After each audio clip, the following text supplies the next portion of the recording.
going the distance with local sports. This is the xSports Network.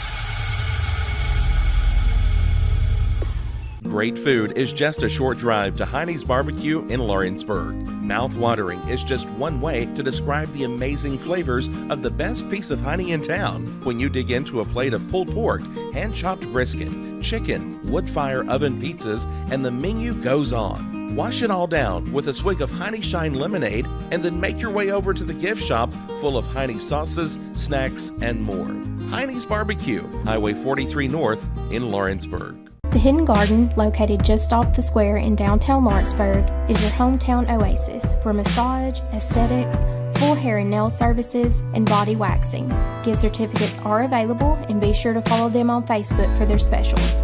The Hidden Garden, your piece, your place.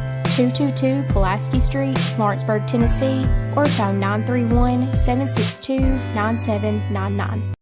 If you want the best clean and wash experience, you need to catch the happy wave at Tidal Wave Auto Spa. Don't settle for streaks, dirt residue, water spots, and weak vacuums that you can get at just any car wash. At all our locations, you will be greeted by a smiling attendant who will pre-wash your car front and back to remove any stubborn bugs and dirt before guiding you through the tunnel, where your car will be treated to the ultimate spa treatment with state-of-the-art equipment and one-of-a-kind wash experience that will give your car a showroom shine. Afterwards, you can help yourself to our free powerful vacuums, cleaning cloths, and glass and surface cleaner for the perfect finishing touch. When it comes to caring for your car, don't settle for any wash and pay for all the extras. Get the best when you catch the happy wave at your local Tidal Wave Auto Spa. From the xSports Network, this is xSports Live, presented by Hinie's BBQ. And welcome back here to xSports Live, brought to you by Hinie's BBQ. Starting the show right off the bat here with the Loretto girls here. We're joined by head coach Ashley Rutledge. We got Ciandra Reynolds and Allie Weathers here joining us, and some guy wearing purple around a bunch of Loretto people. And a blue and white hat. And a blue and What's the white. I deal? mean, it's you. It's called work. You know, some of us don't get to change before we come do stuff like that. You can't just change in your truck. I wore my sport stuff last night. Ah, okay. Golly.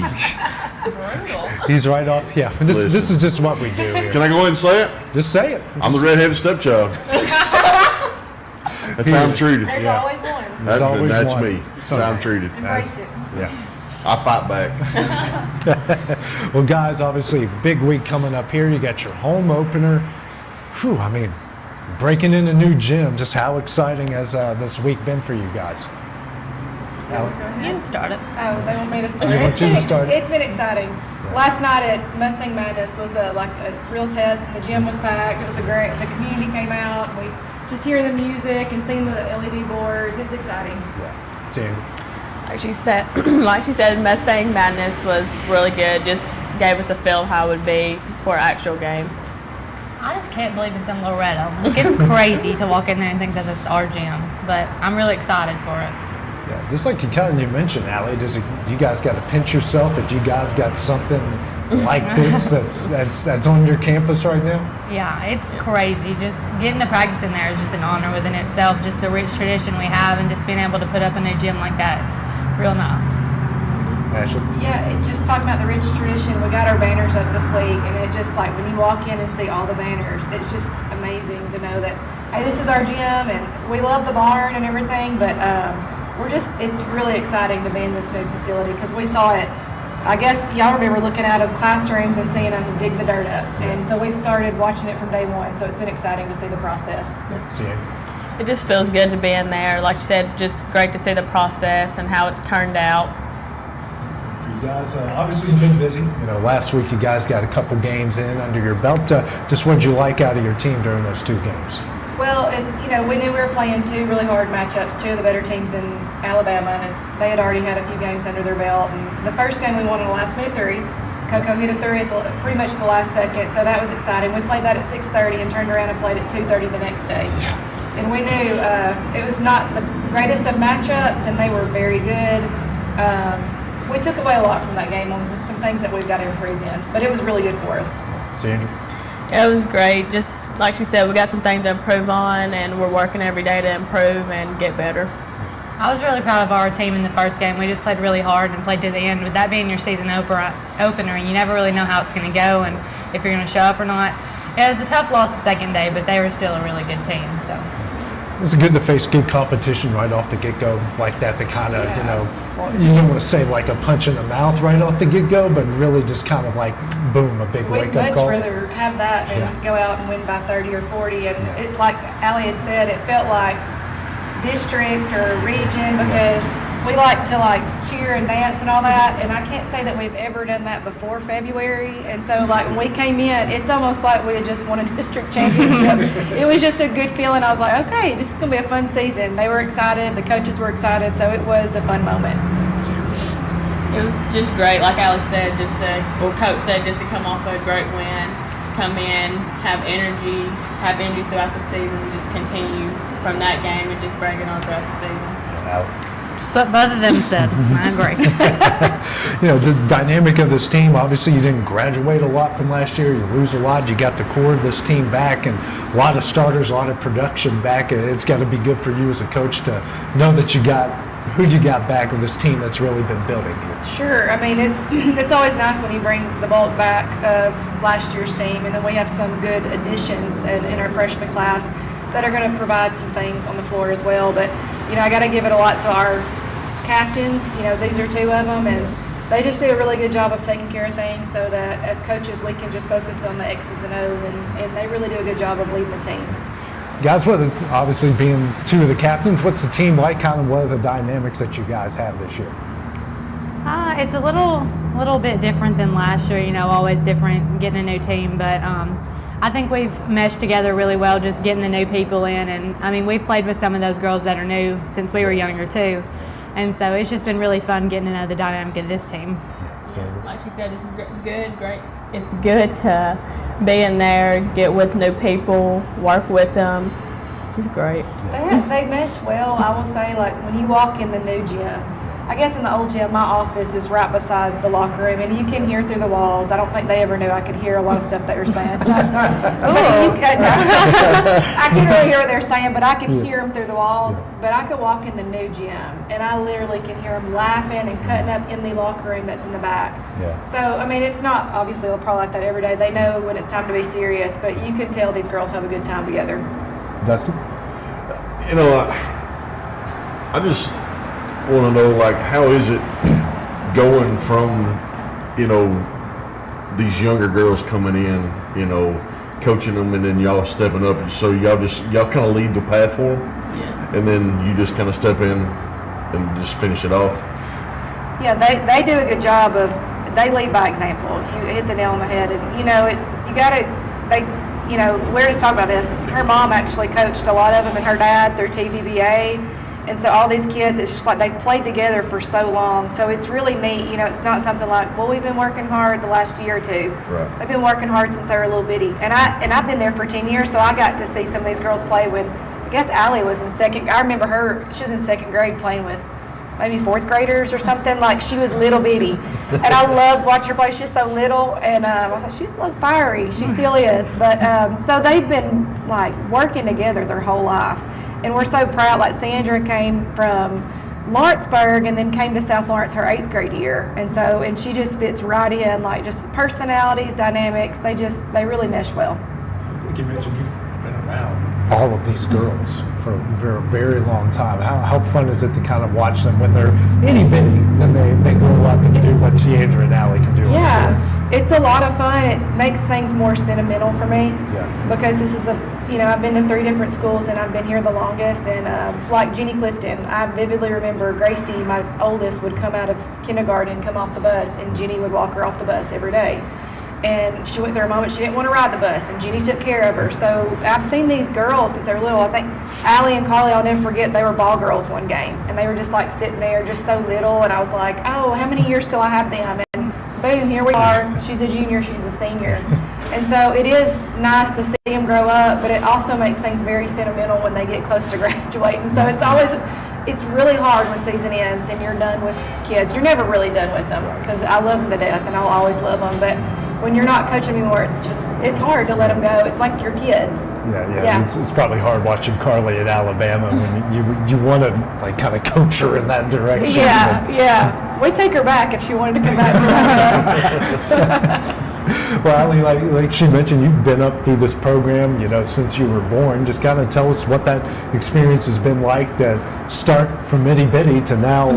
It's been so much fun. I mean, I started out, I played on Carly's team one year. I didn't really get to play, but it was just fun to be around those girls all those years. And I mean, I grew up JV. I played with her since I've been in second grade. I mean, she's always been on my team. And it's just been really fun just getting to know each and every girl and their personality, and just, I mean, we're all friends on and off the court, and it's just been really fun. All right, you said you got a question. Anthony, we have a question for you. Oh no, she broke out my first name. This means we're getting serious. Anthony, we need to know what the J stands for because we've all made guesses while we were eating. Okay, well, what's the guesses? We kind of all came together. Allie said it, and we were all calling it, yeah. James? You got it. Nice job. You got it. So can we start calling you Anthony James? Is that acceptable? It depends. I only got called Anthony James when I'm in trouble. You're in trouble? When I'm in trouble, that's when I knew. I do the same with my son, like Chester James, and he's one, it doesn't work, but just kind of. Yeah. Yeah. If you really need to get my attention, that normally works. We got it covered. Yeah, actually, kind of a backstory to Anthony. I'm named after my cousin, Tony. Unfortunately, he's not with us anymore, but they named me after him. He passed away in 1983. I was born in 84, but I'm kind of named in remembrance of him. Well, I have to tell you why we know your name's Anthony. Sorry. My wife? No. Oh. You're Sonic car hop person. God said you really liked Sonic. I do. And she saw your card and saw that it said Anthony. I can't reveal who that is. I'm going to have to go to that Sonic. Does she still work there? I think so, yeah. Oh, man. She might be sitting right here. She may be sitting in the area. See, Andrew. Allie working at Sonic. And she said she gave her a card. I was like, why does he not use the Sonic app? You get 50% off on drinks. Oh. And you just type it in and you show up and they bring it out. You check in. Attaboy, Anthony. Anthony James, come on. I am. Yeah, see, now I'm in trouble. I'm costing the family money by not using the app. Dusty, my mind is blown. I think I'm speechless for one of the few times on the show. Yeah. So you take your trips, I'm saving you money. Okay? You're welcome okay. for the 50 cents that you're going to save. Well, I do like my Diet Coke with raspberry, light ice. So, she knows. Yeah. No, I pretty much order the same thing every time. So, small cheese stick. Cheese, yeah. She said you're ordering a wacky pack, and you're too old to be doing that. Well, it's actually that's for my wife. She likes the wacky pack. The son gets the toy that. I just really added that. I really don't know. No, I was just adding on to it. I know that's your coffee spot. I do like coffee from there. Yeah, we've talked about that. We have talked about that. Sonic coffee is good. I haven't tried it yet. One of these days, I'm already inspired to get the app. Maybe we should ask what the best drink is. Do you have best drink? You have a best drink? Okay. I just do the basic drinks. I don't have a best drink. You don't play Mango Sun Drop. Oh. No, I don't. I never tried it, but he might be right. Mango. Allie, do you have a favorite Sonic drink? I don't really go there much, but I'm just a Dr. Pepper gal. Dr. Pepper. She's a Dr. Pepper. Okay. We'll go there and get cherry put in it. Oh, that would be try. good. If you get Sandra, just ask for her at Sonic in Lawrenceburg and leave her a really good tip. Yeah, and she may or may not remember your full name in the process as well. So. Careful what you say and do. Little eyes are watching. That's Sonic. Yeah. So that's awesome. Getting back to basketball, you got Cornersville coming up here on Cornersville coming up, and then you got Lincoln County on Saturday, and you got Lincoln County after that. Two pretty tough tests you guys got to go back to back coming up this weekend. Yeah, I mean, our first two games, it was tough playing back to back when you just start back and you're getting in shape and things, and so going against two good teams. and both being at home and trying to like play through the hypeness of being in the new gym, it'll be a challenge, but we're excited about, the process starting there. Yeah, Sandra. We just got to be ready to go. Like our first 2 games, the second game we weren't completely ready, but this week I feel like we'll be ready and we got to be. Allie? I think we're just really excited to get to break in the new gym. I mean, not many people get to say they were the first team to get to play in it, so we're just really excited to get started. And speaking of that new gym, I know you guys are going to be excited. You're the first game, the first varsity game. How do you kind of just keep the emotions in check, and not come out and just fire out the gate and just blow your cardio right off the get-go and try to keep everything in check? Well, I mean, luckily, these girls have been in some really big games. We were the last game in the barn. I mean, going to the state tournament, to region, like they've been in a lot of big games. So I think they're used to it. They're winners. They know how to handle those kind of things, and I know that they'll handle it well. Going out, we just really got to stay cool, calm, collected throughout the whole game. Don't let our adrenaline start high and drop. So. I think you just have to find that balance between being excited but being ready, and being ready to go out there and take care of business, but still having the hypeness and the emotion that you can play with without having that just adrenaline drop and just dropping off. Yeah, we're excited for you guys. We're going to be there. You can watch all of those games coming up on the xSports Network on Friday and Saturday. And guys, thank you for coming by here on a Wednesday afternoon. Wednesday afternoon. I'm so blown away that they... Anthony James, it is. It's about 6. Man, this is great. Wow. See, most of the time people they get the J right, but they struggle with the A part in my name, and they already got the hardest part figured out. Thanks to Sandra. Yeah. Good. You've remembered this whole time, haven't you? They've been waiting on it. Okay. I've been waiting for this moment. I mean, when I send her that text message, I'm like, oh, man, here it comes. We're definitely going. Well, thank you guys for coming here on Wednesday evening, and good luck this weekend. Thank you. Coming up, Dusty and I are going to recap everything that went down in college football this past weekend and kind of get you ready for what's coming up this coming weekend. That's next here on xSports Live. Hi, I'm Jody, owner of Sassy Southern Designs, located at 1294 First Avenue, right behind McDonald's here in Lawrenceburg.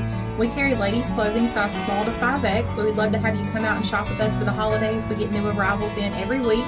And shop small, shop local. We love supporting our local families here in Lawrence County as well. So we hope to see you this holiday season.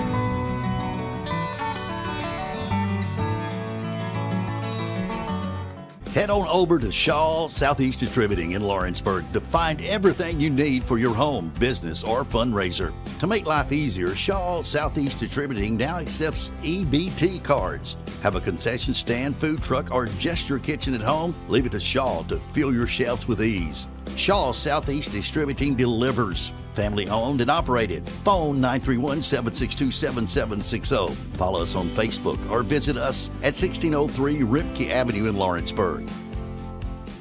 Hey y'all, Fred Webb here, United Country Southern Tennessee Realty. You get ready to sell your property, give one of these sales professionals a call today. Hunter Webb, Farm and Land Sales Specialist, 931-321-8226. Tommy Johnson, the Wayne County Connection, 931-722-4840. Tyler Webb, 731-438-2084. It's a slam dunk when you list with United Country Southern Tennessee Realty. Are you busy at home or at the office and can't get away for your favorite meal? Simply pick up the phone and call Wright's Delivery Service. Locally owned, locally operated, fast, friendly, and reliable. Phone 256-762-3031 or visit WDSordering.com. It's never too late to change your career or to go back to school. The decision to go back to school wasn't easy. Look at me, a wife, a mother, a degree in dental for 17 years. But here I am at LTC, studying towards a career in cosmetology, and it's been the best decision I have ever made. Financial advisor Scott Beasley knows time spent with family is everything. As a founder of Beasley Wealth Management, his mission is to give clients the freedom to enjoy time with family without the burden of financial concerns. A local of Lawrenceburg, Scott deeply values building relationships with clients, ensuring they make informed decisions concerning asset management, tax planning, and retirement planning. offering a free initial consultation. Beasley Wealth Management helps clients pursue their aspirations with confidence. Great food is just a short drive to Heinie's BBQ in Lawrenceburg. Mouth-watering is just one way to describe the amazing flavors of the best piece of Hinie in town. When you dig into a plate of pulled pork, hand-chopped brisket, chicken, wood-fire oven pizzas, and the menu goes on. Wash it all down with a swig of Hinie Shine lemonade and then make your way over to the gift shop full of Hinie sauces, snacks, and more. Heinie's BBQ, Highway 43 North in Lawrenceburg. Going the distance with local sports. This is the xSports Network. Welcome back to xSports Live, brought to you by Heinie's BBQ. And now that my full name has been revealed to the masses, which is, it's okay. I mean, they're going to find out anyways. Hey, everybody's doing That's I in a million years would have never guessed that Sandra got it from my credit card. Hey, and I said it off air, but I'll say it on there now. What would have made it even better was been a Diet Coke with raspberry brought to you. Yes. And just set it down and not say anything. Just set it. That would have been great. I mean, what's your go-to order at Sonic? If I'm going to Sonic right now, I'm probably going to get me a cheeseburger, tater tots. Okay. And I do go for the mango Sundrop. I might try that because I actually went and saw Napoleon before I came here. Good. I think I need to go back and see it again because I had to pee at one point. Yeah. Or I had use the bathroom. I'm sorry, I didn't need. And then I got some more food when I was out there, so I kind of missed a 3.5 minute stretch where I think I missed something important in there, so I might have to go back and see it. But my go-to, if I'm getting regular food, foot-long coney. Okay. With fries and my Diet Coke with raspberry. Dessert-wise, it's either the Oreo cheesecake shake or the Oreo peanut butter shake. I'm not a fan of Sonic's their desserts. Yeah, my wife isn't either. She prefers Dairy Queen. I do. I prefer Dairy Queen. I like Dairy Queen, but I think Sonic makes a better shake, even though they're the subject of my rant tonight. The Fayetteville one, but that's, Oh, dude, I was over there. We was there together last night. Oh, yeah. I about lost my mind. I got my food came out in a good amount of time. It was how it was made. Oh, no, and how long it took me to consume it on the way back. Mine was not brought out in a matter of time. Ooh. And it was cold when I got it. So we both have issues with the Fayetteville sauce. Yes. Which I've never had an issue there before. No, I mean, we've stopped there several times. Several times, yeah. But anyways, let's get to college football. Yeah. Whew. Let me preface this. I was in West Virginia this past weekend visiting my family for Thanksgiving. We just ate at Olive Garden with my sister's family. We were going to a light show at Go Martin Ballpark. We're in the car. We got it plugged up. My wife is having the time of her life watching Auburn beat Alabama. So we get in the car. It's 4th and 31, 4th and goal from the 31. What did Brad Nesser say? 4th and forever. And then I seen a thing come across 4th and Milrow. Yeah, 4th and there's been a lot of different ones. That all of a sudden I'm driving, we're going to the ballpark, and I hear it's caught, and then my wife does this. I'm sorry, I didn't mean to scare you over there. Didn't mean to scare him, but I can't believe it. And I looked down when we were kind of in a slow part of town, and I just see. I was standing in the kitchen. I was smoking a turkey. We were getting ready to go have. You're good. I was demonstrating my wife's reaction to Alabama winning a football game. No. I was reenacting my wife. Okay. You're good. This is an epic xSports Live. Yeah, this is a great one here. So I'm smoking a turkey, getting ready for friendly Thanksgiving. Friendly Thanksgiving. Yeah, we're doing with a bunch of friends, and my turkey's not coming up to temp like I want it to. We're running behind, and stress probably because the turkey and the game's not going. The turkey's not going my way. The game's definitely not going my way. Yeah. At this point, I've pretty much said, "The heck with it. The game's over. We're beat." Yeah. I was trying to finish up my turkey, and I'm outside standing at my smoker, and I hear my wife screaming. Yeah. And so I go in the house, and my son's jumping up and down, and she said, "They're going to score. They're going to score." Yeah. Well, so I go back in the kitchen. I turn around. You've been in my house. Yeah. So I'm standing at the edge. I'm watching TV, and then it's a penalty. And here it goes again. Yeah. And now we're 4th and 31. Yeah, bad snap. Bad snap. It goes behind. And I just said, this is it. Yeah. I mean, we have literally just lost to Auburn. And I don't want to take anything away from the game, but we just lost. We're losing to Auburn, or we've lost to Auburn. They just got beat by New Mexico State. Our season's over. Got crushed by New Mexico Yes, I said, this is awful. And I mean, I am at the point where I'm just pissed. Yeah. And next thing I know, Milroe makes the best throw he's made probably in his whole career. Right. And of course, the rest is history. Yeah. And I've been catching flack all week. You know, Nick Saban signed a deal with the devil. You know, to Alabama never gets penalties called on them. Yeah. That's a big thing in my family. And, you know, and I just. Bama calls. You know, we can call pass interference on every play. Yeah, We've had these conversations. No doubt. You can call holding on every play. Holding on every play. Did Bond push off in the end zone? Probably, but he didn't. He didn't change the defender's momentum. No, I don't think he did. I wouldn't have thrown the flag in that situation. No, I don't. And even though it's my team, I don't think you throw a flag there. Yeah, I didn't. I mean, you see that every Sunday, and they don't throw a flag on that. No, I mean that, and he could have caught the ball anyways. Right. That was just for our guy. But my whole thing is, why is he's in the corner of the end zone? Why is he single covered in the corner of the end zone?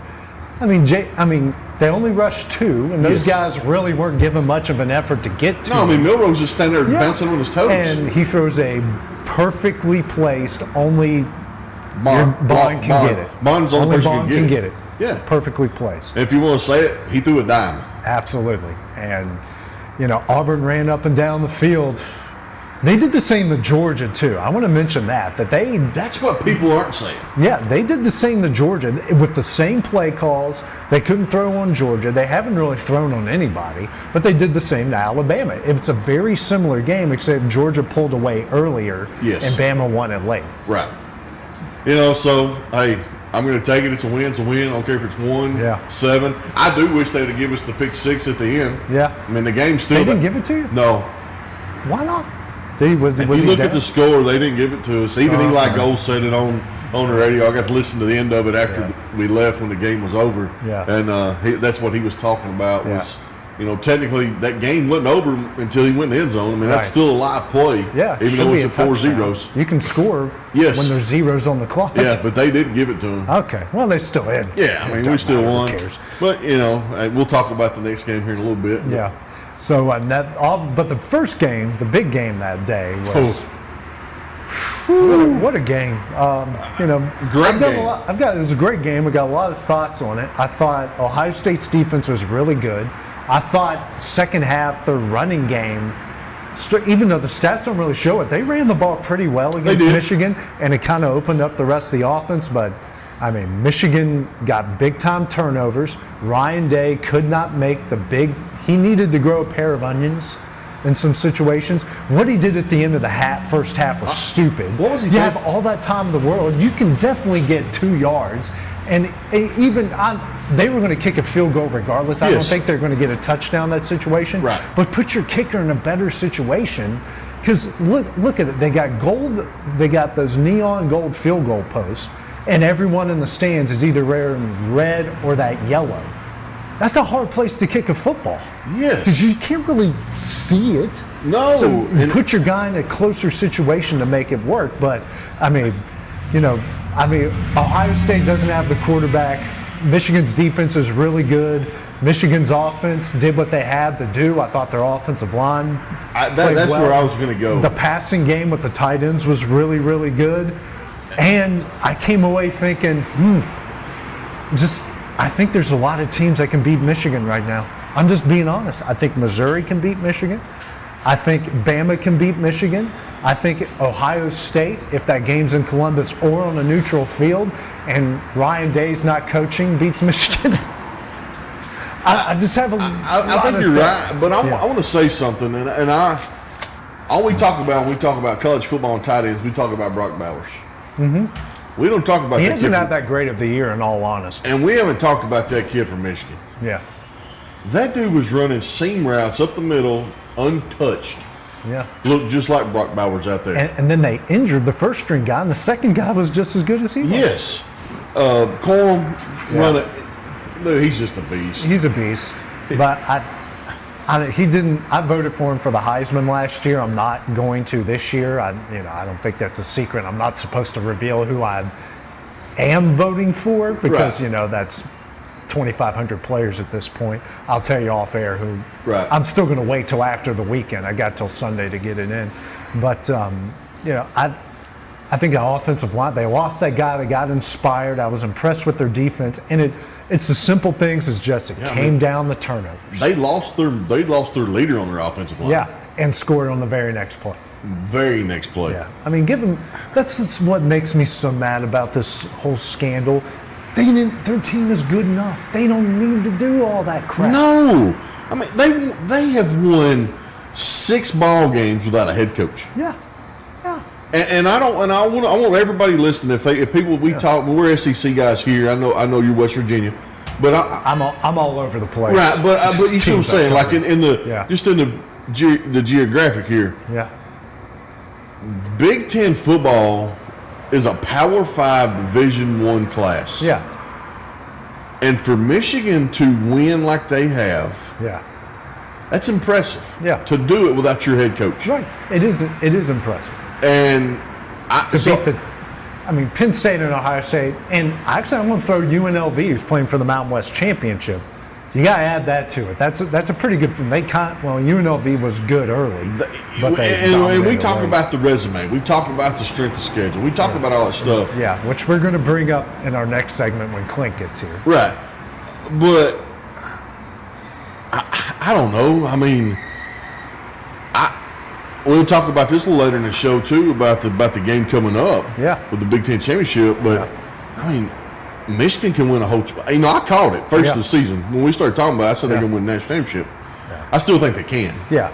Depends on which team shows up. I think J.J. McCarthy, he impressed me a little bit. JJ's going to have a game. I don't think he's the best quarterback in the country. I don't think he's the best player on his team, which is another one I'm not going to vote for the Heisman. Oh, no, he's not a Heisman. They didn't need him to beat Penn State. He played horrible against Bowling Green, who's the worst team on their schedule. And he made some good throws in this. That throw for that touchdown, that's one of the best throws of the season, even though I think that guy didn't hold it because that ball was moving. That ball was moving. It was moving. Came into the Ohio State defender's hands really easily. It did. But they give it to him, and the rest is history on that. Let's take a look at these games here real quick before we'll go through the whole preview. But just taking a look, Friday night. I mean, speaking of New Mexico State, I know they beat Auburn, but they're 10-3. And they're playing an undefeated Liberty. That's a watch at least the first half of that if you can, ladies and gentlemen, because I think that's going to be a really good game. And to think that, Jacksonville State actually should be in that game, but actually New Mexico State beat them this past week to get in. Right. That's another thing. Oregon and Washington right off the get-go. That's a huge game. I think Oregon wins. Oh, I do too. Washington's kind of sputtering down. And give them all the credit in the world for winning all those games because they played that was a murderer's row of a schedule. But they went from dominant and just every game down the line just got closer and closer and closer. And they needed the last possession to be Washington State? Yes. And there's one name for me. Okay. Bo Nix. Think he's the difference? Everybody talks, he's old. He's actually the same age as Penix. Yeah. He just started playing at Auburn really young. Mm-hmm. Yeah. I don't know that he don't win a Heisman right here. Well, he's a favorite in a lot of people's eyes. I don't have him as high as a lot of people. Yeah, and I think we can probably talk about the one they're probably going to win. Yeah. In LSU. Yeah. And Jaden Daniels, but I think Bo Nix is a difference maker right here. Yeah. Because he's spinning a rock. Mm-hmm. He's throwing it all over the field right now. And they took that loss at Washington to heart because they should have won that game. Yes, they should have won that decisions game. And then the on-field decisions. I mean, it was a one-possession game, and they went for it how many times on fourth down? 8 times and got it twice. Yeah, I mean, that's terrible odds. Yeah, it's terrible odds, and they probably could have kicked some field goals in those situations. But anyways, I think Washington just, all the margins got closer and closer after that game. Oregon, all their margins just got wider and wider, and they got some really impressive wins in the process. Yeah, I like Oregon. I do. Yeah, other games, we got Oklahoma State, Texas in the Big 12. You know, there's some scenarios Texas can get into, but Oklahoma State is very unpredictable. And they're very unpredictable when they play in a game like this. And I'm going to tell you what, that 15.5 is, I think, it's 15.5. Yeah, okay, I was looking at the wrong game. Oklahoma State, you just said it is so unpredictable. That 15.5 is too much. Yeah. There's going to be a lot of people lose on that spread. Yeah, and, I mean, is it going to be the They team? can win. They can win this game. Is it going to be the team that struggles at West Virginia, gets blown out at South Alabama, or is it going to be the team that dominates Oklahoma? I mean, that's a shrug of the shoulder. Who knows? Don't know. Defensively, they're good. You know, they're finally getting consistent quarterback play, but you never know out of that. And I don't want to take away from Texas. I mean, they're rolling right now. They're rolling, but you know, those kind of some of those margins have they've kind of gotten close. Yes, they have. And they're playing for the playoff, and Oklahoma State's not. They ain't got nothing. I mean, they're just playing to get into a New Year's Six bowl game. Yes, and they want to beat Texas. And they want to beat Texas, and they want to send them to the SEC. They want to spoil that chance, especially after all the stuff that Texas has been talking. That they're.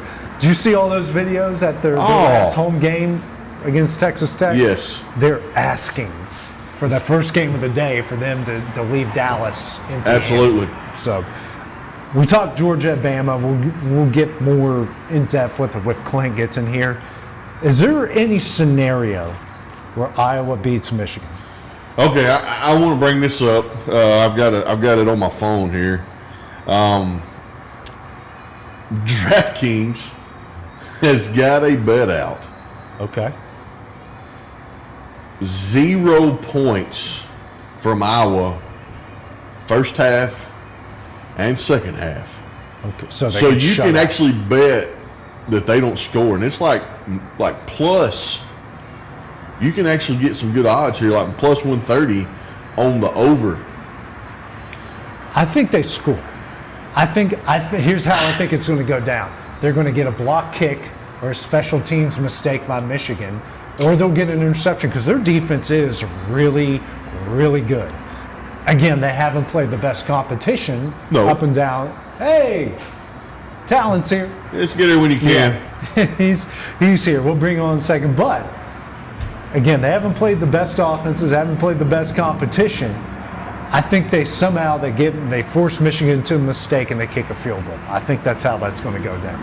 I totally agree. And I don't know that they don't have a pick six. Yeah. Because McCarthy's going to sling it around. He's going to have to because Michigan's not just going to run it down their throat. Yeah. That's not going to happen. I don't think. So McCarthy's going to have to win them that game, which I think he can. He can win. He's good enough to win that game. Iowa's so inept offensively. Yeah, I mean, they don't need much. They just need, if they get in the double figures. I mean, Penn State shut them out. That game. I mean, Penn State beat them 31-0. Yeah, and Penn State's defense is really good. It is. But their offense, which isn't the most creative. I mean, but 21.5 is probably not enough, really. No, it's really not enough, on honesty. And then the nightcap, well, actually, Michigan and Iowa are going on the same time as Louisville, Florida State. I really don't know about that because Louisville lost to Kentucky in the game they should have won. They were in control of late and they just give it away. Gave it away. Then Florida State, with a backup quarterback, went into a hostile environment, looked awful, but poured it on at the end and actually looked kind of impressive in the second half. The second half was like a different team. Yeah. And I can't believe people are actually talking that if they win this game, they might not still get in. There's a lot of people says they won't, That's stupid. Well, I want to say that that's right, but there's a but to it for me. Yeah. They don't have the best player. And I think the committee, and we've had this conversation here on the show, and we talked about it last year with Tennessee losing Hooker. I think the committee will take that in effect. Is really, even if they win and they keep them at number 4, that number 4 Florida State team is not as good as a one-loss Ohio State team, I don't think. But there has to be something to be said that you're in a Power 5 conference, you went undefeated, and you won. Well, sure, absolutely. I mean, so okay. Well, I mean, I guess we can wait on Clint for. I think you should be rewarded for doing, and they did. You know, they beat LSU, they beat Duke. They fell, and then they bumped back up. Yeah, and okay, so we'll just ask it. And if they beat this Louisville team, well, that's 3 good data points. Well, sure. And double-figure digit teams that you win teams. That you okay, beat. so they win. Yeah. Alabama beats Georgia. Okay. Oregon wins. Michigan wins. Do you put a one-loss Georgia in over an undefeated Florida State? I don't think so. And we might be in. Oh man. You see what I'm saying? Like, yeah, because you don't put them in over Michigan. You don't put undefeated. I don't think you put any one-loss team over an undefeated team. Well, you're right, but I think that they want Georgia to try to three-peat. Yeah. So is Oregon the last one out? Even though that their resume is probably a little bit more impressive than Georgia's. Even though Georgia's, they've got 2 wins against 10-win teams in Ole Miss and Missouri. And they were dominant in both of those games. Yeah, I mean, we talk about that. And if Alabama was to win that game, then we got 4 wins against top 25 teams that are right now. Right. Oh, well, Clint, you showed up here at a good time. Clint, we're also going to talk some wrestling when you get in here on the show. So we're going to take a break. We're going to continue this discussion. Then we're going to break out some wrestling discussion as well coming up next here on xSports Live. Truett's Garage Doors in Leoma, Tennessee is your one-stop for new garage door installations for all commercial and residential buildings, plus they offer full service on all existing doors. Need a new garage door opener? Truett's Garage Doors has you covered. As an Amar Gold and LiftMaster dealer, Truett's Garage Doors offers the best pricing anywhere in the area. A family-owned and operated business, Truett's Garage Doors has been helping Tennessee and Alabama residents since 1999. Call the pros today at Truett's Garage Doors, 931-201-6464. A local law firm respected throughout the state. Generations of clients have turned to Boston, Holt, and Durham since 1948. We assist individuals and businesses with their legal needs, including real estate, property closings, personal injury, employment discrimination, and family law. Our clients get the personal attention and convenience of a hometown law firm with the resources and ability to handle any case. Come see us at Boston, Holt, and Durham. Buying or selling a home has never been simpler or more professional than with Realtor Jacob Patterson guiding you through the process. Jacob is currently featuring this beautiful new construction property in Loretto, Tennessee, located near the Cherokee Hill subdivision. Hi, I'm Jacob Patterson from Caldwell Banker Southern Realty, and if you're looking to buy or sell or interested in this home that we featured today, just give me a call or text at 931-279-1707 anytime, any day, and I'll be there to help you. Whether you're shopping in Lawrenceburg, Loretto, Summertown, or Mount Pleasant, Teagan's Food Stores has you covered with the best quality food at the best prices. From Cash Saver to Superama and CB Foods, stop by your neighborhood Teagan's Food Store today. Tennessee Flight Training. We are training the next generation of pilots.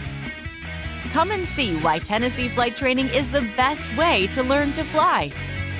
Tennessee Flight Training. The skies are calling. Tired of driving into the city every time you need appliances, furniture, or heck, just about anything? Next time, stay local and come to Swap and Shop Center. We have everything you want, from computers to furniture, major appliances, lawn and garden tools, electronics, you name it. Our #1 goal is to get you the items you need at a price you can afford. We even offer 120 days same as cash financing. We won't be undersold. We specialize in service after the sale. We pick up where everyone else leaves off. Swap and Shop Center, family owned and operated in Lawrenceburg for over 61 years. Great food is just a short drive to Hinie's BBQ in Lawrenceburg. Mouth-watering is just one way to describe the amazing flavors of the best piece of Hinie in town. When you dig into a plate of pulled pork, hand-chopped brisket, chicken, wood-fire oven pizzas, and the menu goes on. Wash it all down with a swig of Hinie Shine lemonade, and then make your way over to the gift shop full of Hinie sauces, snacks, and more. Hinie's BBQ, Highway 43 North in Lawrenceburg. Going the distance with local sports. This is the xSports Network. Welcome back here to xSports Live, brought to you by Heinie's BBQ. Ladies and gentlemen, the talent has joined us here in Clint Brazier and Clint, man. So we got a bad program if I'm the talent, Dusty. Well, I was going to say, what am I then? He's been saying that for a few weeks, Listen, then what am I? We're going to start throwing some NLI money out and recruiting. We're going to have to? Yeah, if I'm the talent. They just said that NLI quarterback money is about $1 million to $2 million a player. So, well, listen, Nico could probably stay at Tennessee for the next 20 years from what he's making from Walmart. Well, speaking of Nico, we didn't, I was very shocked. Yeah, were you shocked by that? I was too. I was shocked. Now, again, I Josh Heupel, I know he wants to be good to his players. Yeah. And I probably, half of them is thinking, play the future. Yeah. Well, most of me is thinking play the future. But if you're a coach, that kid has played college football for about 7 years, and he lost the starting job, sat behind Hendon Hooker for 2 years, and I made a post. Listen, Tennessee fans, if you're losing your mind, we didn't beat anybody great this year. Yeah. We went 8-4. If you'd have told me 4 years ago, we got a coach that in his third year goes 8-4 with a pretty good bowl game in the view, I'd have been like, we'll take it, and you would too. Yeah. Hey, us West Virginia fans are happy with 8-4. And so right he's trying to help Joe Milton the best he can on maybe a draft status, because at the end of the day, he's got a hose. I mean, he's got a cannon. Dude can sling it. I mean, I don't know that he can make the best reads or whatever, but I mean, I don't know that he's an NFL talent, to be honest with you. Yeah, but the only thing I can think is Heupel said, listen, this guy is stuck with it. He sat back and he learned, and he didn't, I'm gonna help him as much as he's helped me. Okay. And that's all I can think. That's fair. It is fair. And so, Nico will be ready when it's and Nico's fine. Nico's making $1 million a year from Walmart. Yeah. He said he's pajamas if he wants to. So, but as a fan, somebody that's hoping we could make a run next year, I don't know that we can make a run next year because we lose a lot on defense, especially and an offensive line. I was hoping to see Nico just to have a Vanderbilt and a bowl game prep ahead of him before he starts that first game of the season next year, but. Hey, listen, like I said, I trust Josh Heupel, and I'm glad we've got him. What was your reaction to the 4th and forever that Bama took care of Auburn? I don't want this to sound like I'm taking up for Alabama or anything, but I saw a lot of Auburn folks making excuses. Bama don't get penalties. Nick Saban made a deal with the devil and all this stuff, but you had a chance to sack the quarterback about 3 times on that one play, and you got to stop on one play, and you win an Iron Bowl, and you didn't. And when it comes down to it, if you'd have told every Auburn fan it's going to be 4th and forever for you to win the Iron Bowl, would you take it right now, or were you going to play the game straight up? They took it. They would have took it in a second. Yeah. Yes. And you didn't make the play you needed to make. And AJ said it. Single coverage. Yeah. That was the dumbest defense you could call. Yeah. You gotta make Milroe make a play. Yeah. Yes. They can only send make a read. They can only send 5 guys out in a pattern, and you had 9 guys covering, and somehow you got 1-on-1 in the back corner of the end zone.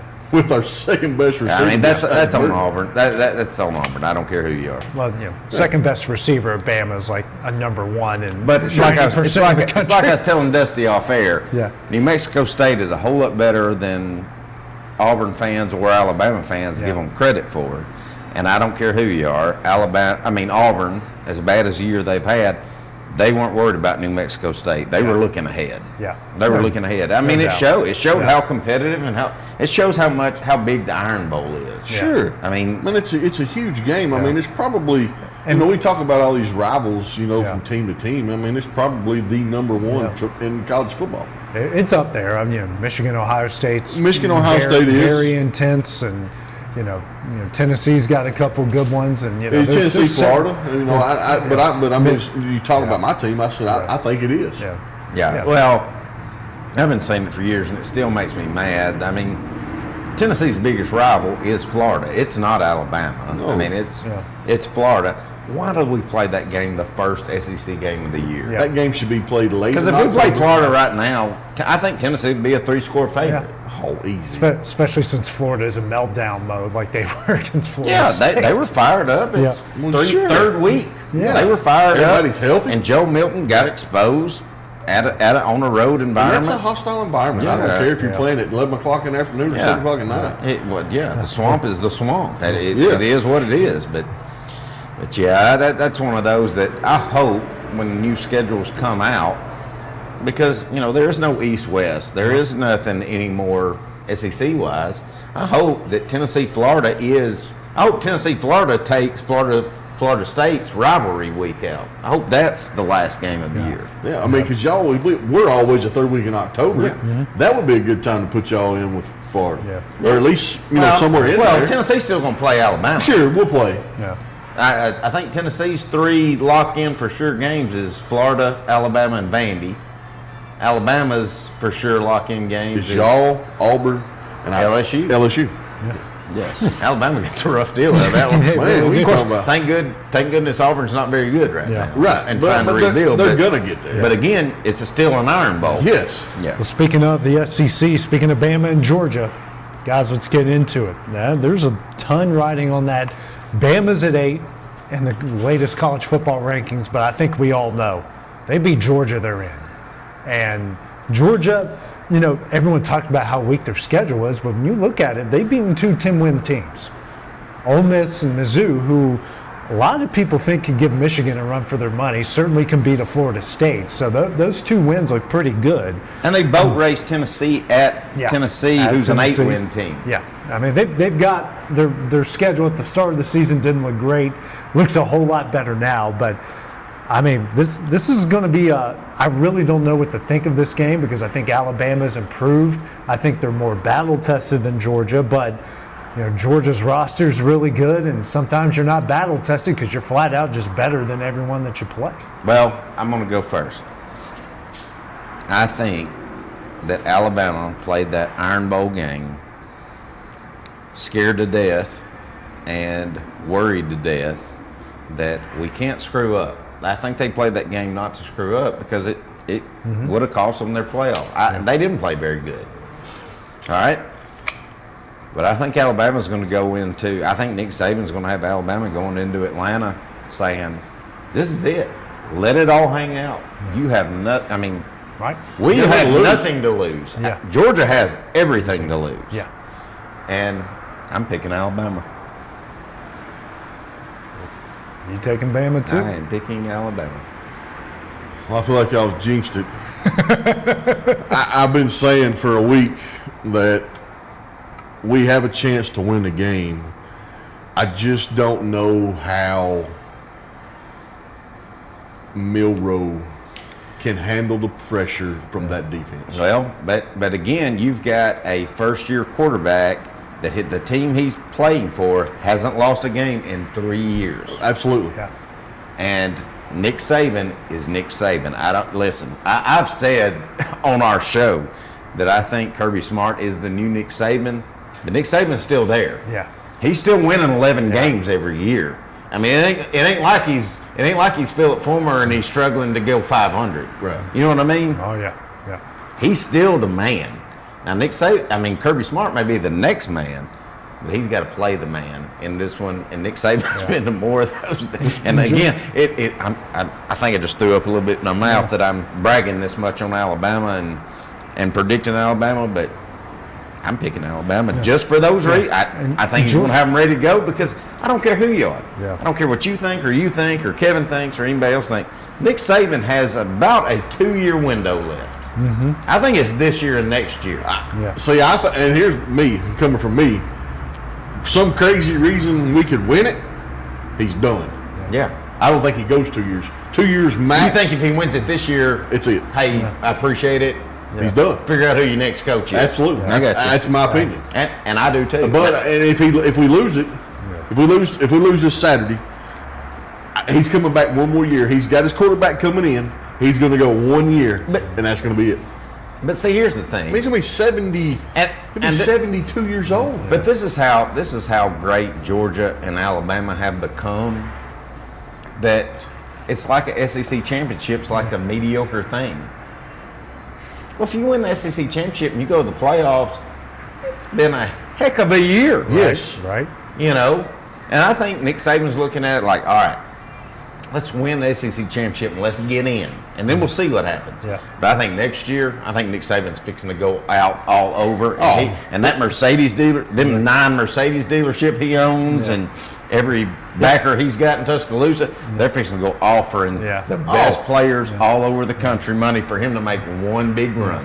And my big thing with this game is Georgia hasn't really had that slip-up game where they've had to win it late.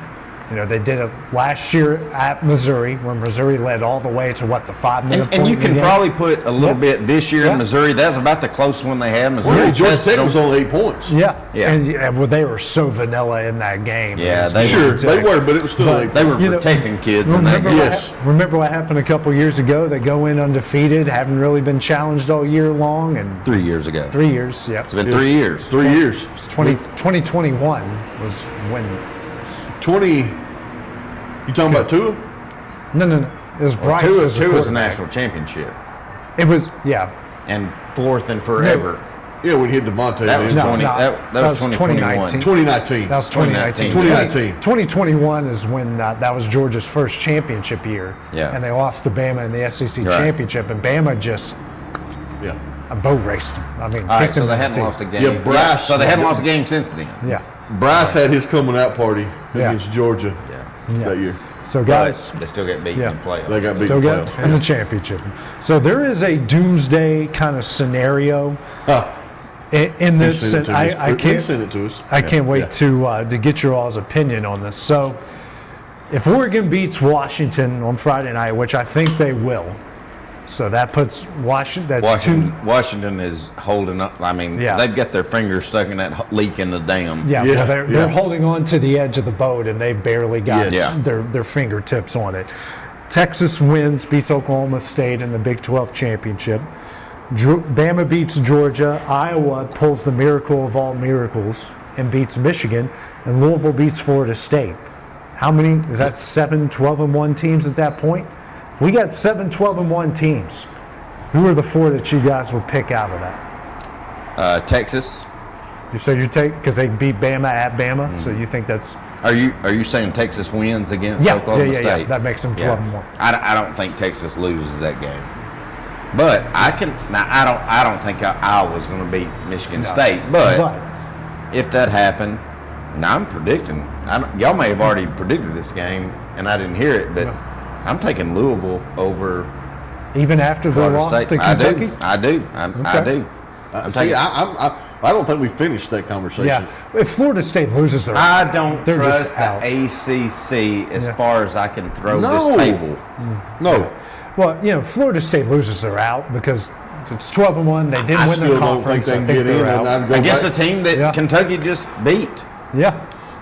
But I'm taking Louisville in that one, so I really think that's going to happen. But if that happens, I think your 4 are the 2 SEC teams, Texas and Oregon. Okay. What do you think, Dustin?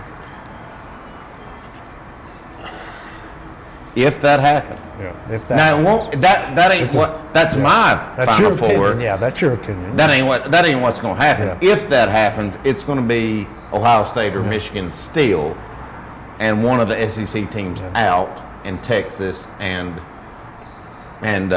Oregon. See, that's where I'm. That's what's going to happen if that happens. That's where I was going. Yeah.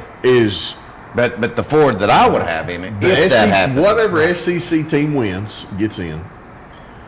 Oregon gets in. I just think that we're going to see Michigan beat Iowa. They're in.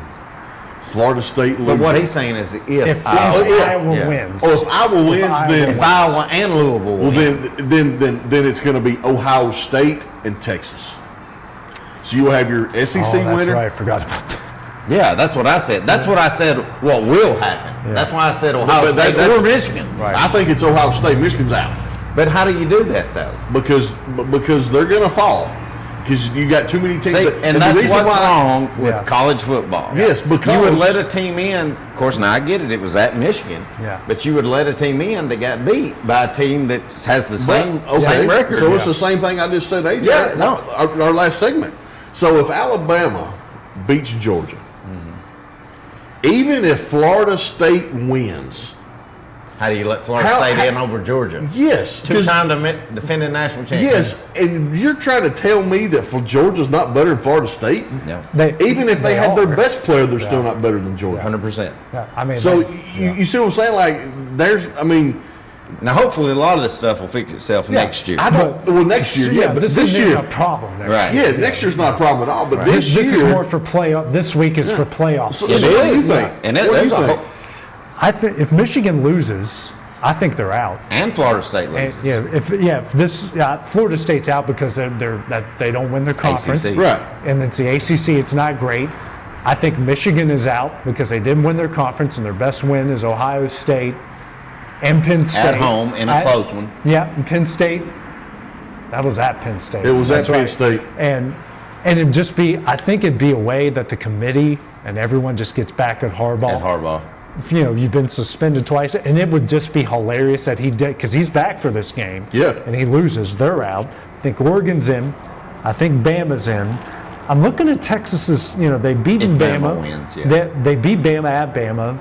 Their best wins after that are, 24th ranked Kansas at home that they won by 26. That was pretty convincing. They lost to Oklahoma in Red River. Their best win after that is, an overtime win against Kansas State that they should have lost because Kansas State really shouldn't have been in that game. So those are, the Bama win is great. I'm struggling with Texas because I think Michigan. The only reason I said Texas was because that's only if Bama beats Georgia. Yeah. Mm-hmm. If Georgia beats Bama, I don't put Texas in there. I really don't see a. If Georgia beats Bama, I can't put Texas in there. I just don't see a scenario where because their record, like you were saying, their record's not that good. Yeah, because Ohio State's at 6 right now, so that would mean Texas and Bama jump Ohio State automatically because they won their conference.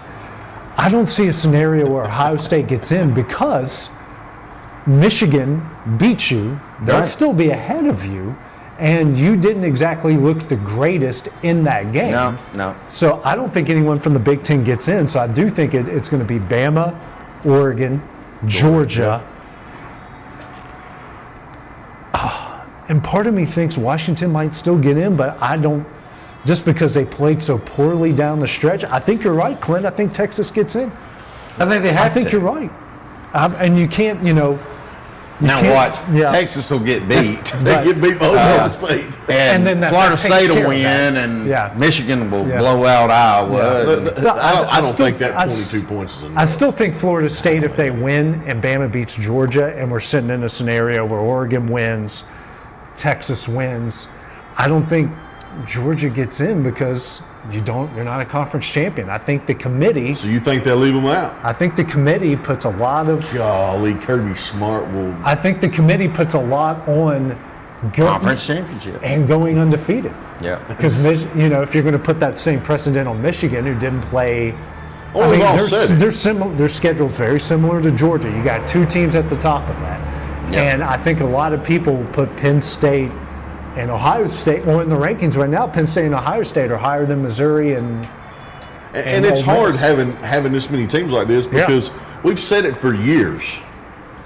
If you win your conference championship, you should get in. Well, this is going to be a point to where some team's going to win a conference championship at 8-3 and not get in. Or 8-4. Right. Yeah. So then It's going to be a fun weekend. Oh, I think it is too. I got the quad screen ready. I just got a text I mean, message. you're going to have a notepad out, be keeping it. Wait, what? Yeah. You know, I just got a text message from my coworker who is from Michigan, and he's a huge Michigan fan.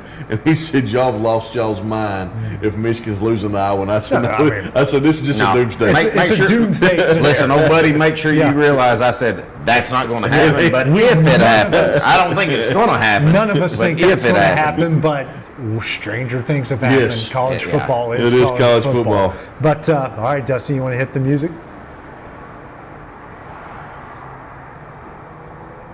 Well, we're trying. They're not going to play. Okay, well, it's a great walkout song. Isn't this a great walkout song? That This is listen, good. like I said, I wasn't even the biggest. All right, before we get kicked off Facebook, there we go. I wasn't even the biggest CM Punk fan, but he had the best walkout music since the Texas Rattlesnake. Yeah. So, I mean, we've discussed this in our group chat. I mean, watching him come out at Survivor Series and that reaction, all three of us. And in case anybody's watching, don't know what we're talking about wrestling. Yeah, okay? we're going to wrestling. So CM Punk has this great. It came out of nowhere because I mean, this really did happen at the last second, and no one thought it was going to happen. So I mean, we all got goosebumps watching that, and it's definitely. And listen, when was the last time that we've seen a pop when you can't even hear the music? And the announcers just said, "We're not even talking. We're just getting out of the way of this." I sent y'all the clip that was the WWE clip. Right. But if you go on YouTube and you look fan reaction clips, you can't hear the music. No, you at can't. all. Yeah, I mean it. Yeah. And that ain't happened since probably Stone Cold made a surprise appearance in San Antonio at whatever that WrestleMania was when him and Shawn Michaels and Mick Foley got in the ring together. Yeah, beat the World Alliance or whatever that. The only thing you faction could was hear called. on his intro was the glass shatter, and then you didn't hear nothing else. Yeah. So, I mean, I think AEW's loss, WWE's gain. I think Triple H is going to be really smart with him, who he pairs him with. Obviously, he's going to have Seth right off the get-go. Well, I just seen the thing. So they put it together. It's just a picture. But they think he may be the one to bring Roman down. You know, Roman's had the title for well over 1,000 days. Yeah, but I feel like I think Orton's going to be the one. I feel like you're going to build that up, though. I think Orton's the one who takes. Well, and down. that was what that's the next thing I was going to say was, you know, the big hype was CM Punk's back. Randy Orton's back too. And did y'all see that promo he did with Rhea? Yeah. Yes. Daddy's back. Hey, I keep hearing all this, mama. Well, guess what? Daddy's back. Yeah. And that was great. Yes. And I'm not even a big Randy Orton fan. Yeah. That was great. And my gosh, Randy Orton's big. He's got on some of that rock juice. Yeah, I mean, he looks like Batista. Dude, he's huge. He looks like Batista. Yeah. You know, he's our age. Looking like that. So I think it's an exciting time. I'm looking forward to see what they do with him, what they do with Orton. Obviously, I think Orton's going after the Judgment Day. I think there's something clearly that might be happening between Punk and Seth Rollins, because I think Seth's reaction was clearly just him in character. Yeah, but on Monday night, I mean, did y'all watch any Monday night? You know, Orton's promo, I mean, he's going straight for the bloodline. That's what he said. He's starting where he left off. Yeah. Right. So I mean, to me, I think Roman. Right. Yeah. But then I seen the picture today of Punk and Roman looking at each other, and they're talking about Punk taking down over the 1,000-day reign of Roman. Well, and listen, we don't know how they're working now. these contracts. We don't know if CM Punk's like, all right, I've got a 6-month run. Oh, man. You get all you want out of me. I hope not. Can you guys imagine in the Royal Rumble, the last three in the ring, it's Punk, Orton, and Cody Rhodes? Oh, that'd be huge. Oh, hey, let me tell you, Cody Rhodes is a class act, and watching him work that microphone, the way he worked it last Monday when he introduced Orton, I mean, just a great guy. And you know, then Monday he got emotional, about the War Games. You know, it was his dad's match. Yep. You know, so this company has so many good workers, so many good talkers. Hey, listen, like I told y'all, I'm back into wrestling. I got a 9-year-old that I got Peacock Plus, and I'm back into wrestling. Yeah, my 9-year-old got the names. I mean, he's in. Yeah. So of course that makes me even in more than I already was. Yeah. Yeah, I'm excited. So kind of a wrestling question I want to spring on you guys here. And I've been kind of thinking about it. So I watched something on Peacock that made me think about it. Heels, villains. I think that's kind of law. WWE does a great job. AEW's terrible. Oh, they're awful. And the other companies are awful with heels and faces and all that. What in your all's mind makes a great heel? You got to talk it first. Yeah.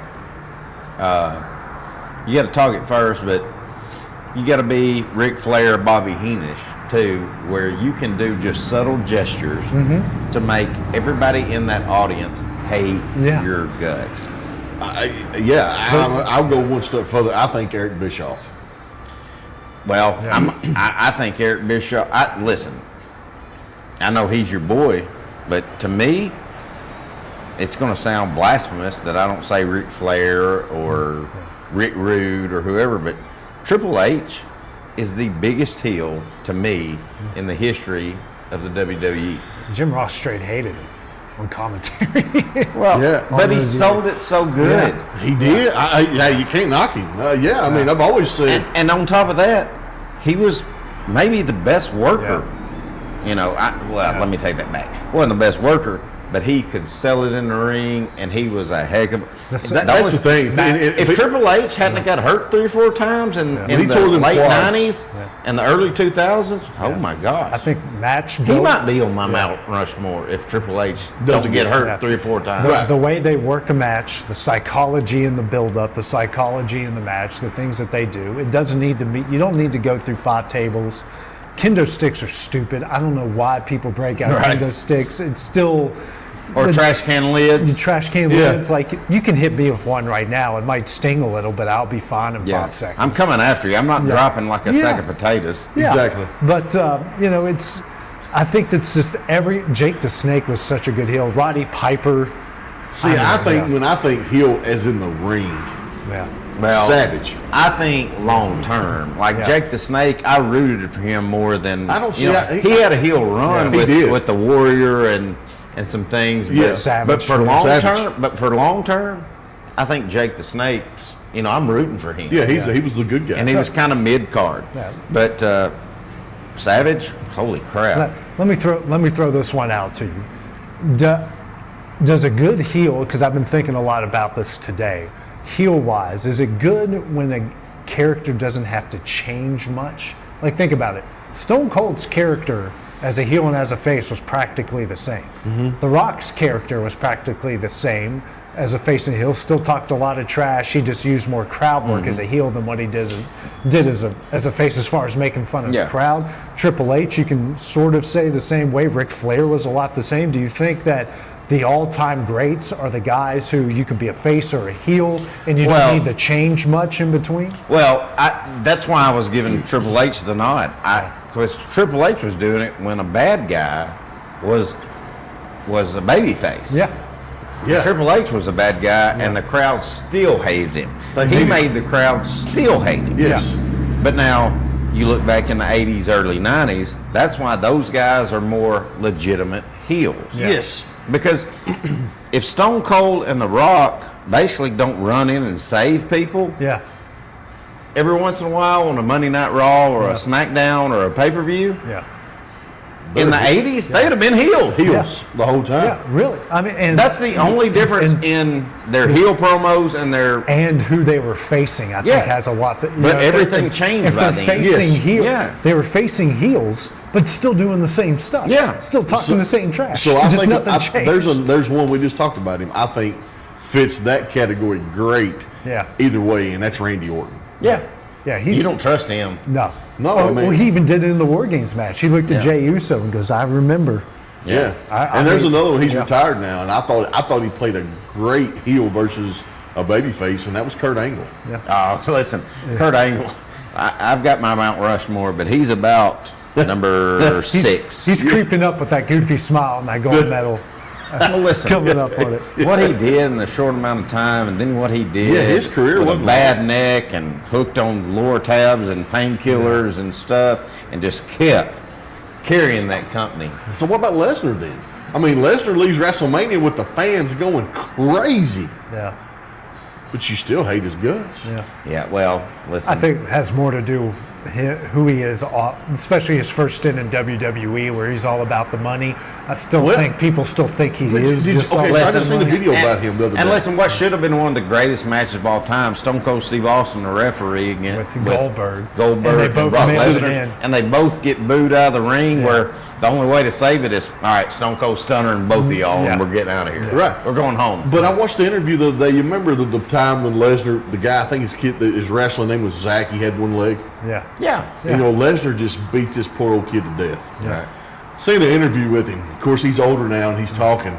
And he was asked the question, what about Brock Lesnar?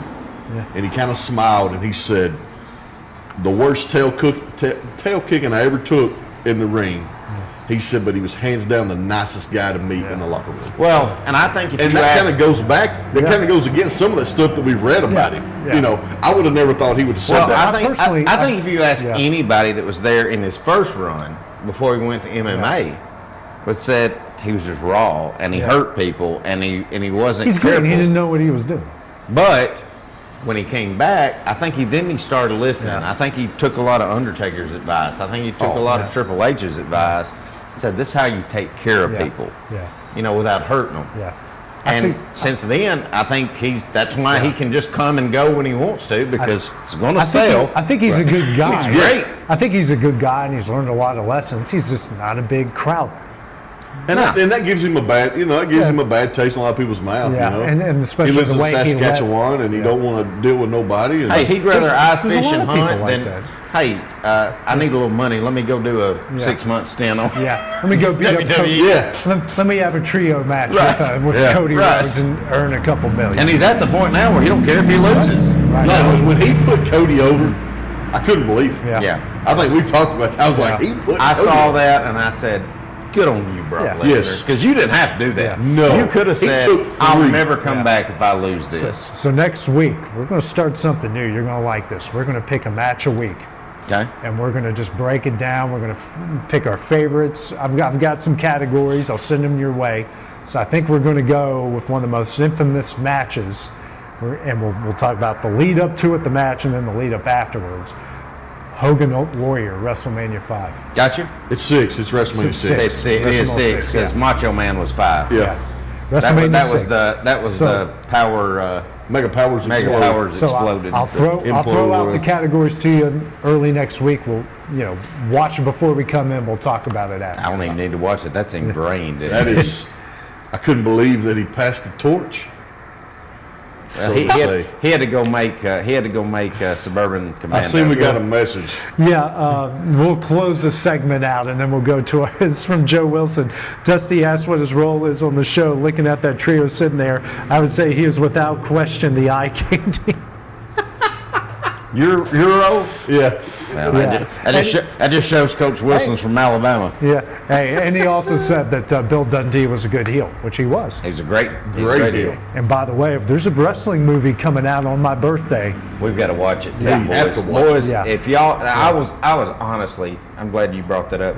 I was going to send it out in a group text. I said, y'all figure out how we can go watch this in Spring Hill or somewhere, and let's go watch it. I'm in. Yeah, I'm in. That Von Erich movie looks fantastic. I hope that's the one you're talking about. Yeah, that's the one. Yeah. Because if there's another one that I don't know about, no, they're still working on Chris Hemsworth as Hulk Hogan. I don't think that's ever going to happen. I don't think it ever happened either. Yeah. I think Hulk said, this doesn't work for me, brother. Because you don't know what's the truth and what's not the truth. Well, I don't think anybody knows trying what to do the the truth truth, and Hulk said, no, we can't it doesn't let work. that out. It doesn't work for me, brother. Yeah.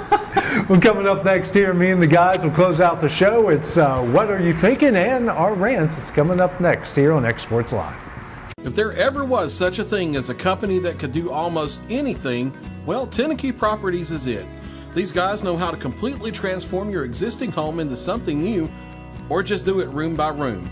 Need a new bathroom or kitchen? What about a fresh coat of paint? Even a new floor? Looking for dirt work? Hinie has you covered. Oh, and you can even rent a dumpster from them too. That's Hinie Properties. Visit Hinie.com or phone 931-244-4602.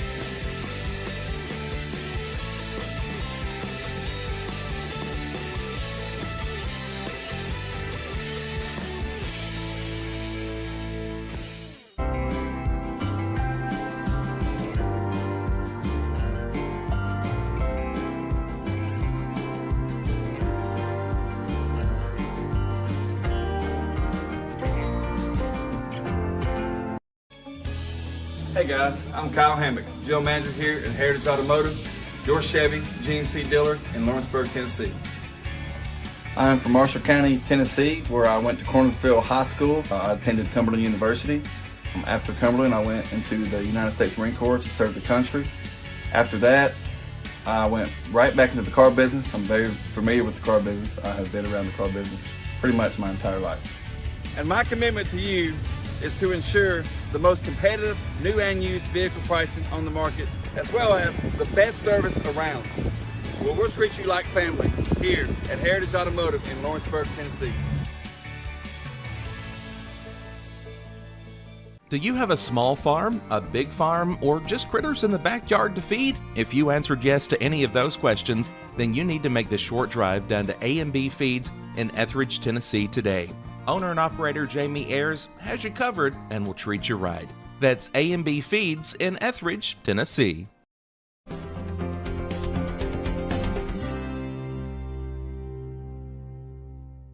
Great food is just a short drive to Heinie's BBQ in Lawrenceburg. Mouth-watering is just one way to describe the amazing flavors of the best piece of Hinie in town. When you dig into a plate of pulled pork, hand-chopped brisket, chicken, wood-fire oven pizzas, and the menu goes on. Wash it all down with a swig of Hinie Shine lemonade and then make your way over to the gift shop full of Hinie sauces, snacks, and more. Heinie's BBQ, Highway 43 North in Lawrenceburg. Going the distance with local sports. This is the xSports Network. Welcome back to xSports Live, brought to you by Heinie's BBQ. Final segment of the show. Start things off here with what are you thinking? Dusty, what's on your mind when it comes to that? It's going to be, I don't have a rant this week. Yeah. Mine's building. Yeah. But are you kidding me? We talked about it. I'm going to Giddy for Oklahoma City Thunder. Oh. Are you kidding me? Yeah. How could you even put yourself in that situation? You know, I know people are like, well, maybe she looks older, or he's a young kid. No, he's not. He's 21 years old, and she's underage. Gotta know. Exclamation point, however you want to look at it. Yeah. He's a moron. Yeah. Say that again. The giddy guy from Oklahoma City Thunder that's got all these allegations. That's where I'm going with it. Come on. It's stupid. You trying to tell me he didn't know she's underage? And he's not going to get caught? You're playing NBA basketball and you start. I mean, people know who you are. Yeah. And that's where I'm at. That's what I got. Go ahead. Go ahead. My word are you thinking is the kendo sticks? It's stupid. It's just stupid. I saw those in the War Games match. Like Cody's rope was a good idea. I like the chair, the pipe, which, Jim Cornette, I love his podcast because it's hilarious. But he makes a good point. If you're there to win something or beat somebody up, why do you throw two punches with them, then throw it into the stands? Right. Be realistic with this stuff. But the kendo stick, that's supposed to toughen up your skin. It's not meant to actually hurt somebody. And every time I see it in a match, I'm like, y'all realize that doesn't. That's a massage tool. Exactly. When me and Mason went to the live show in Huntsville, and they had the street fight with Seth Rollins and Finn Balor, and they brought out the kendo sticks, and we were sitting close enough. Mason didn't realize it, but watching it live is 1,000 times worse than even watching it on TV with the kendo sticks. Yeah. My what were you thinking? And I was trying to save this because I hadn't heard y'all talk about it yet. But Titans got a win the other day, which was very shocking. Yeah. But I don't know why the Titans keep putting out all these releases that Mike Vrabel's our guy and he's our long-term coach. He's won 4 games in his last 16. Yeah, he's 4 in 16. Tell me any other coach in the country that has that kind of leeway. What does he know on Titans management? He's got something on, maybe. He's got something. I mean, Bill Belichick doesn't even have that. Bill Belichick's won more Super Bowls than anybody, and he's on the hot seat. Yeah. Now, I think he'll leave on his own term. Yeah. Oh, yeah. But how does Vrabel get it? Yeah, we're not trading him. That's just why. My response is why not trade him? What are you gonna do? Lose? We're gonna go 4. We're gonna go 4-12 every year. I mean, that was my thing. Is what has what are you thinking that you're giving him this kind of backing that he thinks, well, all right, don't matter if I lose the rest of the year. I'm good. Which he's probably going to do. Yeah. Because if you look at the Titan schedule, I don't know any more games we're going to They're not going to win this Sunday against the Colts. No. Taylor's going to run for probably 203 touchdowns. Yeah. They're not beating Sunshine. No, they're not. They're definitely not beating C.J. Stroud. I don't think they can beat Houston. Look, I just don't understand that concept. No, and I know the NFL is a whole lot different coaching high school and college football. I get it. When your running back is making more money than you are, it's kind of hard to be critical and get in their rear end and stuff. But it never stopped Belichick. Whatever happened, Andy Reid has had it figured out in Philadelphia, even though he didn't win a Super Bowl, but he sure got it figured out in Kansas City. I'm going to talk about one who's won. He's won a couple, and he's not had such a great run. That's Mike Tomlin. Yeah. I mean, Mike Tomlin's not afraid to get in. No. Mike Tomlin has a huge leash. Yeah. Yeah, and even better that he fired his offensive coordinator and But it also helps when you win average winning 10 games a year. Well, sure. Don't have a losing season. I mean, Vrabel ain't going to win 10 games in 2 years. No. And I don't know how you just keep coming out public and saying, that's our guy. Yeah. We're backing, You would think they would put the pressure on him and say, Mike Vrabel's probably not going to be here at the end of the season. Or say he's got to make some changes, or we're going to make some changes. Sure. Got any rants? I don't have a rant this week. Mine's building. I got one. Okay. I saw it on Facebook tonight, and it's kind of been building since it happened. Listen, I don't know why. I hear it's Summertown's fault, but I don't know why Summertown and Lawrence County aren't playing this year. And I have been told it was Summertown's doing this year.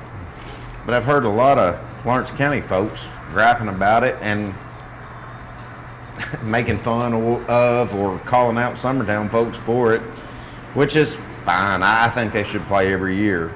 If our coaches figured out that there's a reason they shouldn't this year, I get it. But here's the deal. If you could have held salt in your mouth the three times previously in the last 10 years that Lawrence County quit playing Summertown, you don't get to say nothing this year when Summertown quits playing Lawrence County. Now, if you were like me and saying we should be playing every year just for the gate, I get it. But if you didn't say nothing when Lawrence County quit playing Summertown, you don't get to say nothing this year. That's a fair Summertown statement. quit playing Lawrence County. That's my rant. It's fair. Well done. Well done. So I've got kind of two rants. The first one, we touched on it briefly. So I got a milkshake at the Sonic in Fayetteville. You know how long it took me to down that darn thing? From the time I drove out of the Sonic parking lot till the time I rolled into my driveway. It took me over an hour. Okay, here you go, kids. This is how you make a milkshake. You got ice cream, you got the peanut butter sauce, you got the toppings, and then you put milk. I swear I was just sucking ice cream out of a straw for an hour. Like me trying to work, the sauce. You were trying to blend it yourself? Yeah, I put it up next to the heater in my car because it was 20 degrees outside. Oh my, seriously, what are we teaching these American kids if they can't figure out a dang milkshake? Well, speaking of Sonic, best one in the state, it's up Summertown, Tennessee. Yeah. I've never had an issue there. I mean, you won't. Never have. It's the best one in the state. That one in Fayetteville, I was there last night. My corn dogs, I could have threw them through the window. Tea was awful. Yeah, they were jam-packed. Of course, you also got to remember it's the only fast food Summertown's got in Summertown. So they take a lot of pride. Yeah, they got pride. They treat that like a Roost Chris steakhouse. That's right. That's highfalutin up there. Heck yeah. So my next rant is just a reminder for everybody. Calendar is going to turn to December on Friday. To remember that there's a lot of stuff going on. I understand the gifts. I understand that there's a lot of travel. I understand that there's all the decorations. But to remember, Christmas is supposed to be a fun time. It's supposed to be fun for your kids. It's supposed to be fun for you. It's supposed to be a festive time of the year. Go out, do fun things. Go see all the lights. Go to events. don't stress out too much about the money. It's only 1 month of the year. To everyone to remember that Christmas. You can stress out in January. Yeah, or you stress out up to you can stress up to December 1, and after that, have fun with it. It's supposed to be the most wonderful time of the year. That's the reason it's called Merry Christmas, because it's supposed to be merry. Everyone, enjoy this time of year. It's supposed to be fun. It's supposed to be fun for your kids. Just have fun with it. Don't worry about all this. Don't stress about, well, I've got to be around this person and that person. Who cares? Yeah. Enjoy it. Enjoy this time of year. It's what Christmas is supposed to be about. That's right. So I mean, Dusty's got to be around me 2 or 3 days a week. He's got to come around me, And he's got to put up with it. I love you guys. This is one of my highlights of the week.